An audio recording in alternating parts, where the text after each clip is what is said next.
you need to protect your equity. Now, that doesn't mean don't give your equity away. You should be conscious of that. Don't go nuts on it. But make sure all the equity you give is on. The reality, sadly, is that every VC and every investor period has a different outlook, and the timing of their fund, it depends on that. So once you've done that for long enough, in essence, when you're ready for the capital will be ready for you. What the real key is, an understanding and a focus on what your key, like gaps, known unknowns, the objections you're getting, and the key statements you're making to market are, so that you can have a really focused and pure conversation around how to address those key things. We are back with another episode of the Do As I Say, Not As I Did podcast, a startup advice show where we answer the real questions about what's going on in your life and in your business. So if you have questions, or you're trying to put out fires, send us an email and we'll get to it on the show. Send those emails through to podcast@joelditrapani.com.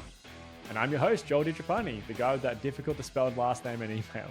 And today I'm super excited to be joined by my friend Jock Fairweather, the co-founder of Community VC. Community VC is a platform that provides founders with the ability to capture vital feedback on their vision and business to sharpen their ability to recruit talent, including advisors and attract investors.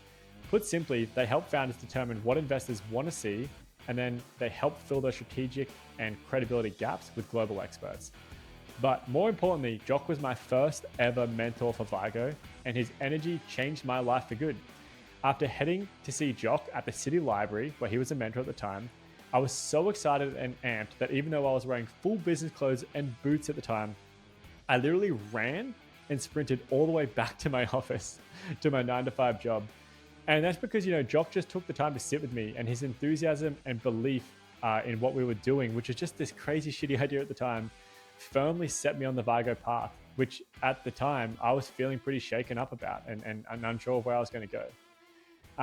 Outside of this, Jock has had a lot of experience in the startup world. He's been an investor, a CRO, he's built a world-class incubator, and he's even founded a luxury women's shoe brand. Jock loves founders, he loves building, and he's an expert at getting businesses off the ground. And I'll forever be grateful to have had that first meeting with him and have had him on our journey for the whole time. He's one of the most instrumental people in the history and the story of Vigo. So welcome, mate. Thank you so much for coming on today. Dude, thank you. I think if I remember correctly, the next step was you and Ben ran some sort of pitch innovation thing at Oricon. It was Oricon, was it? Yeah, that's where we were working at the time. Yeah, it was Oricon, and that seemed to be like the stepping stone out of that into your own thing. I think that's what I Yeah. remember. Yeah. We did everything we could in our 9-to-5 job to not do our 9-to-5 job. So anytime there was like an innovation opportunity or like a mentoring opportunity, we were just like, well, let's do that. Let's not do our engineering job. I know that feeling, definitely. Nice. I know Awesome, that mate. Look, feeling. before we Thanks for jump having into me. the It's a challenges pleasure. today, can you tell us a little bit more about Community VC? Yeah, sure. I try and do. You did a better sort of one-liner than I did, but in a nutshell, about 9 months ago, I was basically full-time angel investing, and what I kind of realized is there's a really clear pattern in doing deals or performing due diligence, getting to know companies where I get sent a deck, I'll send it to 2 or 3 people that I know that space, get responses, go back to the founder, and I'll rinse and repeat that to try and sort of figure out, whether I can build conviction and fill my understanding gaps in that business. And I proposed to this one business because it was sort of like I thought I could make some noise around it. I proposed I could do it out in the open and sort of like drip feed that process, and it would enable me to attract a lot of attention, hype, credible names. And of course, instead of me doing 20 hours of DD, I could do 2 and have 18 hours done by like actual people who knew what they were talking about. And that's the premise of what we've built, really. So that's evolved into we've built a safe space for founders to come and build out in the open in front of experts and angels for that particular triangulation, right? Where it's where you are and where you think you want to go, what investors want to see / their knowledge gaps, and we fill those gaps with the global experts. We've got a nice remuneration model baked in and everything, but that's it in a nutshell. Man, I love it. I felt like so lost at the beginning about like, where to get started, what did a pitch deck have to look like? And, we asked you hundreds or thousands of questions on this space. So it's interesting to kind of see how you're doing this at scale. But Well, with that, let's jump into some of the challenges. I've got some questions that I think you're going to love answering today. So we'll jump into the first one. This first one is called, how much equity do you give an advisor? I'm the founder of a pre-MVP, pre-revenue startup. We've got one customer who we're working with at the moment, but it will be a SaaS platform, and we have no MVP for that yet. I found an ideal advisor for us, successful exits in the same space. What would be the anticipated equity for him to get involved? Let's say that his involvement is about 1 hour a week, mostly just advising. And this question is from No Pains, All Gains.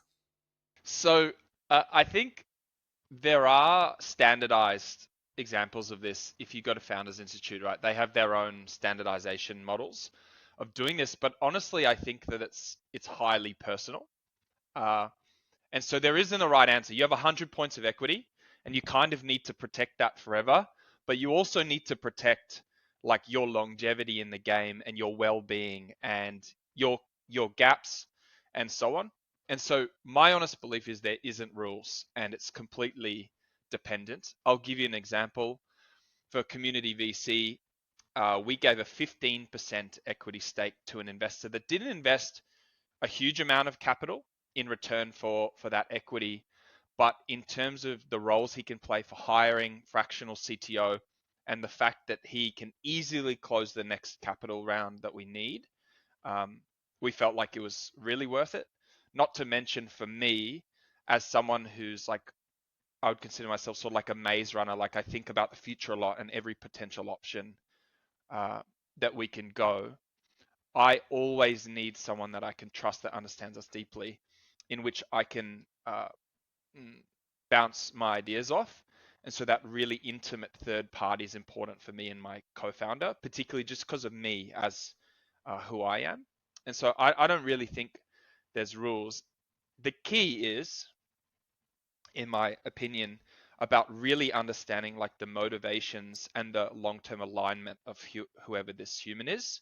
It's true that through pre-seed, seed, and Series A, people even such as myself, like when you get to Series A, I can't add much value to you anymore. Like I'm very 0 to 1, right? And I understand that. So if a Series A is 36 months away, then maybe my cliff, etc., should be 36 months. So I think it's pretty nuanced, to be honest. Yeah, I think it's super nuanced as well. I've never heard, 50%. 50% is huge, but I think it does show the range. Like the personal ranges we've gone with for equity for advisors, it ranges between like points of a percent, like up to like maybe a couple percent.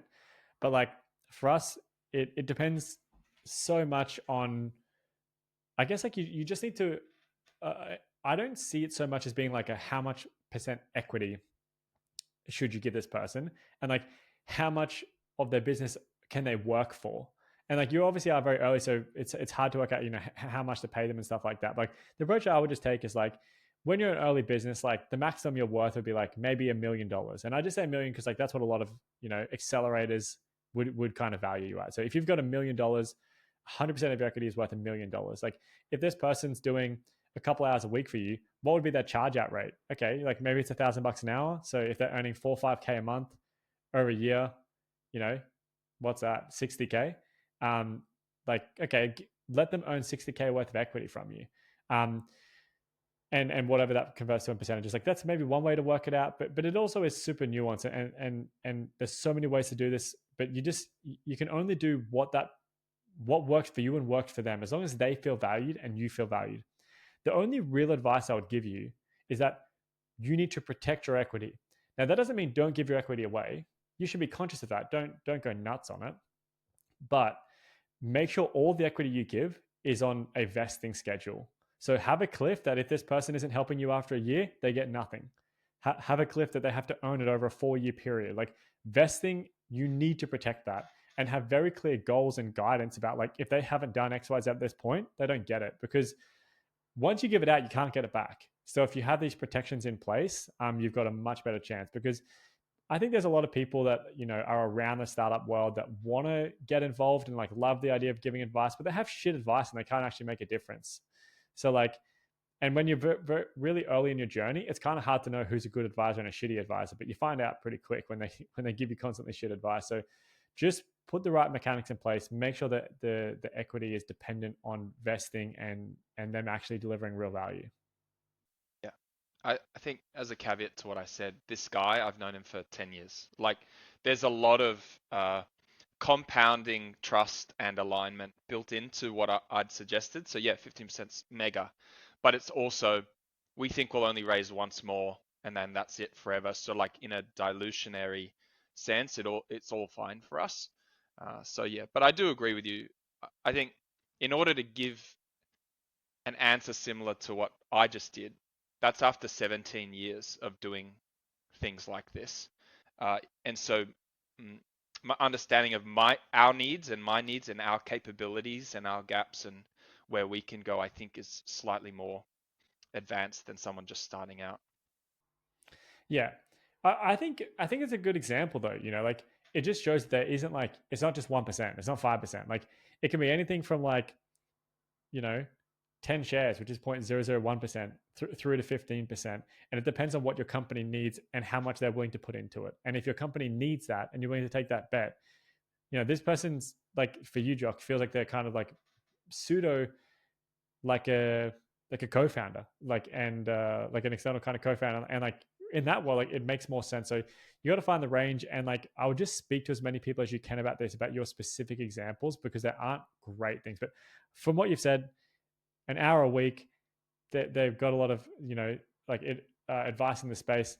I would think like 1%, a couple percent maybe would be my gut feel, but you've got to see because like if someone at the beginning of my journey was like knew how to get the exits in my industry and they were going to stay there for the whole time, I would have probably given them 10%, if I could have been confident on it. So but just start smaller and build from there, I think.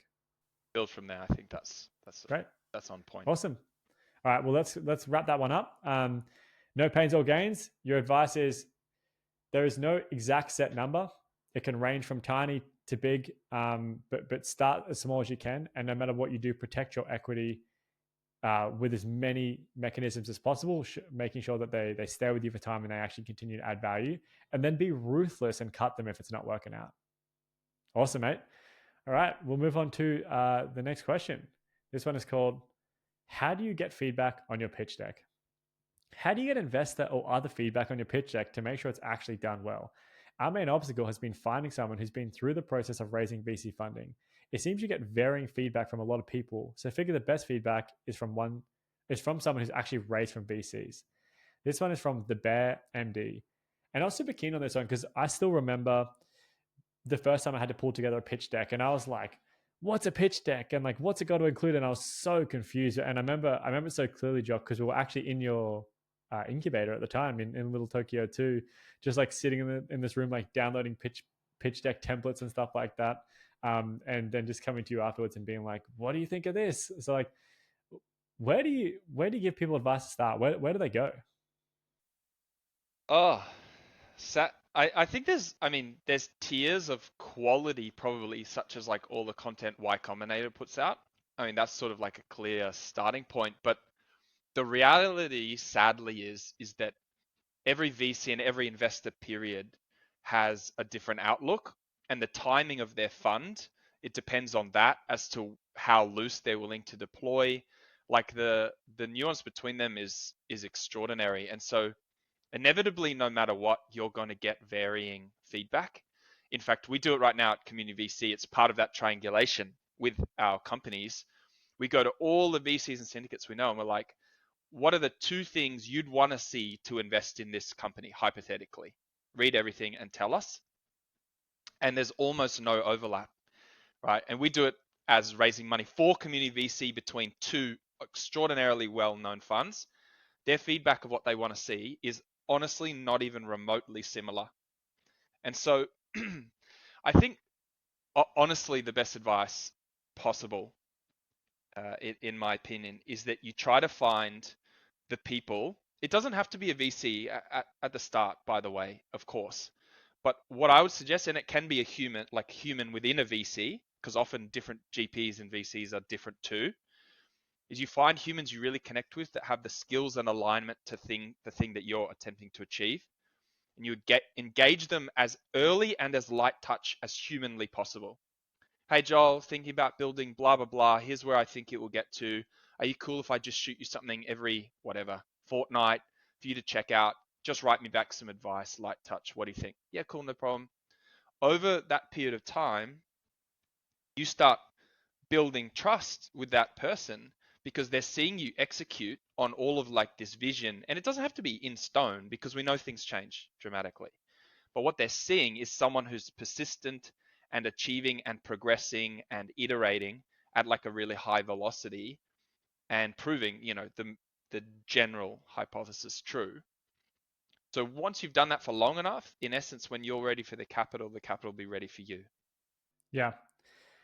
Yeah. Relationships are so key here. It is really a relationship game. Um, I I think it's interesting, this person saying how to get feedback on your pitch deck. And I think that's really interesting. Like you do need to improve your pitch deck over time, but your pitch deck isn't what gets you investment. What gets you investment is a a fundamentally good business most of the time. Like a business that like seems like it's solving a problem and seems to have meaningful traction, that's going in the right direction. Um, but more importantly than that, B is strong relationships with investors and the kind of FOMO that comes along with that. And people gave me that advice that Jock just said, build the relationships over a long time.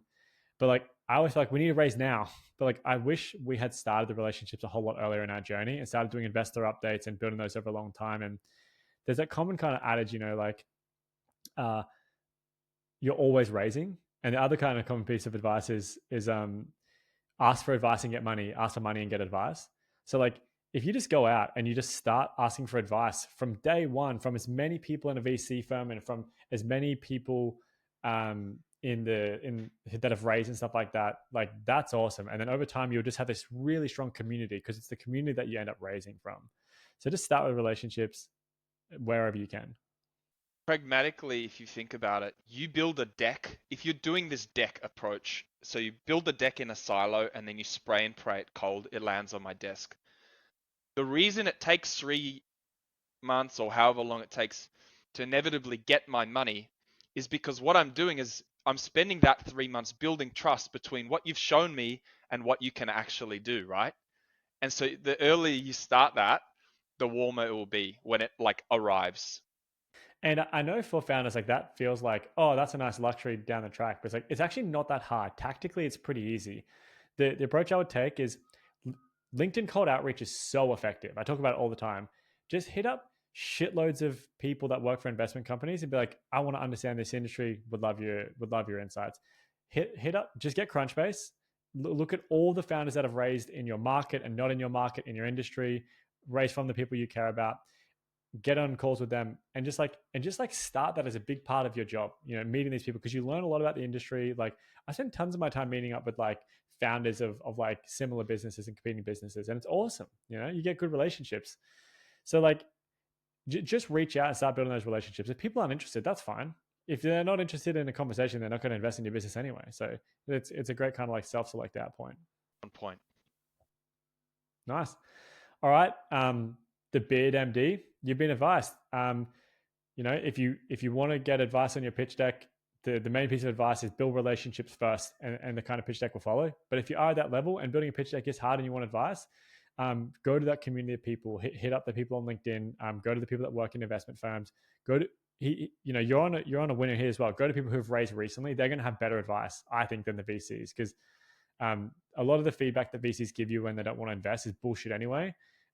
So if you go to the people that have raised from them, they're going to have a different insight about what about them that clicked and stuff like that. And that's it. We're going to close that one out, and we'll move on to the next challenge, the last challenge we have time for today. This challenge is called Help with Recruitment. I'm the founder and CEO of a tech company in the UK. We've raised a good seed investment 18 months ago, and we're going to raise again in a couple of weeks. I've recruited a couple of people, 8 people, mostly PhDs, and 4 of them left because they were not a right fit. I have a hard time recruiting good talent who are self-motivated. Recruitment is time consuming, and I'm actually looking to use a recruitment agency who can help. Just wondering if you had any suggestion out there about how to hire great people. This is from Sia 25. Wow. I'm self-admittedly horrendous at hiring. And generally that's because my expectations of people is way too high and I can't change that. And so if you recall earlier, we've given someone a large percent of equity for money, but one of these two main talents uh, is recruiting. And so that's part of the point actually. So I've actually been terrible historically at hiring. I like have hired 60 odd people in my last business, and I'd say five of them were fucking unbelievable.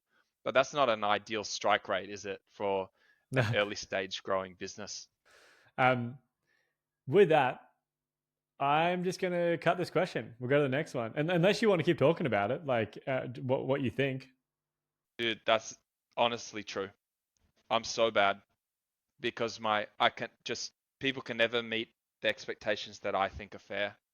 I I think that's so interesting. Like I think you're allowed to have super high expectations, and as long as you tell people in the hiring process that you have those expectations, if they don't meet Dude, them, it's people like get fucking out. lie.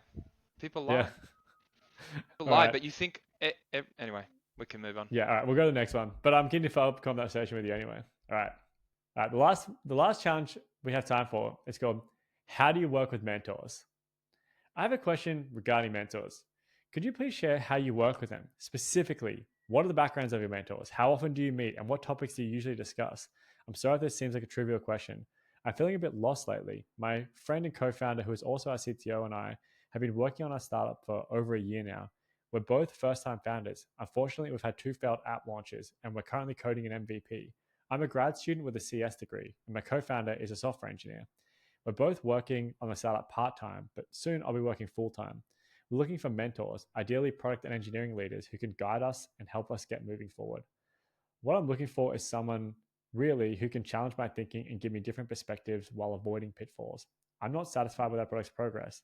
As we both don't have experience in building a product, we sometimes struggle and end up going in circles. I would greatly appreciate any of your answers. From Friday Huang. Now, what I like about this question, Jock, is like you've been a mentor for like so many startups, and you also work with a lot of mentors for yourself as well. I wanted to get some advice from you to share here about like what obviously being a mentor is one thing, but how do you work with mentors? How do you get the most out of working with someone? I think the opening piece is a bit the same with the capital raising, is you got to start early and build trust with someone. You know, that like to gather the alignment over time, like the true alignment, buy-in, to sort of validate even if the things they're telling you in a light-hearted way are true, come true or not, or valid or not takes time, basically. There's a dating process. At Community VC, you know, we're working very hard on making that dating process really finite. However, what the real key is an understanding and a focus on what your key like gaps, known unknowns, uh, the objections you're getting, and the key statements you're making to market are, so that you can have a really focused and pure conversation around how to address those key things. Yeah, I I love that theme of relationships because at the end of the day, like when someone's mentoring you, they're investing their time in you. And so if like you want them to invest time in you. And if they're going to invest time in you, they need to like, see that it's worth it. And like what makes it worth it for a mentor? It's not money. It's like the fact that this person is actually going to like take your advice or like listen to your advice and challenge your advice, but like they're gonna give their effort back. Like I see some people who just rock up to their mentors and be like, "So what should we talk about today?" I'm like, "What the fuck? Why are you wasting this person's time?" Like this person is like they have success in this space. Like they've got so much advice that they can share it and help you avoid mistakes. You're just rocking up and being like, "So what now?" It's like you're just fucking wasting that person's time. Like when I think about a mentor, like first thing is like there is a flirting period. Not everyone's a good mentor for you. Not everyone's a good mentor. Try and build that relationship. Spend time with them. Like get beers with them if you can. But if you can't, like just have multiple calls with them and put effort into that. Do the research. Come knowing as much as you can about Jock. Come knowing like where Jock's advice and experiences line up with yours.